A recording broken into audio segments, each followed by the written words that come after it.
Well, hey everybody. So again, it's Steve and Sean, and we are back. It's a Thursday, and so you know what that means. It's time to get the scoop, get the lowdown on what's coming up for the next sermon.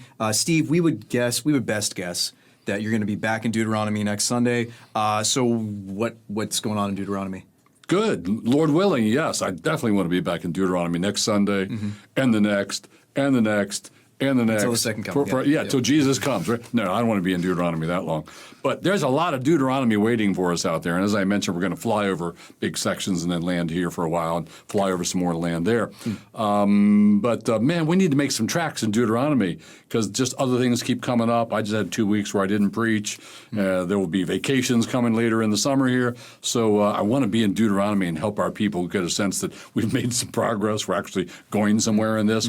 But also there are things I really can't wait to get to. Like the next big thing I have to figure out. I had pages left over after today's sermon. Do I just drop them? Do I throw them away? Or do I create another sermon that's basically on the same theme as the one we did today? Probably not. That might be boring. So I have to figure out what to do with that tomorrow morning, first thing. And what I want to get to next is the land promise. So one of the big things in the book is they're supposed to go in, take possession of the land that God promised to their fathers, Abraham, Isaac, Jacob, Joseph, and all that. So it's the land promises.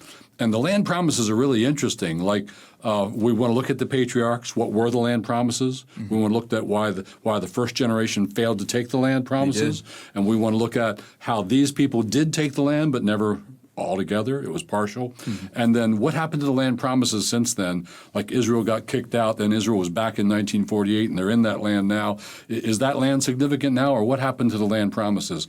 And there's a really surprising thing coming about what happened to those land promises. And I'm not going to let the cat out of the bag now, or no one will come to church that's next Sunday. that's your teaser. So we're going to be on the land promises next. And then there's just a lot of really sweet things I want to get to. So back in Deuteronomy, Lord willing.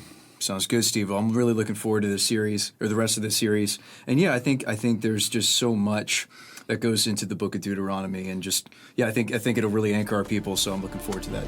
Thanks, Sean. You're welcome, Steve. I'll see you on the next one. See you.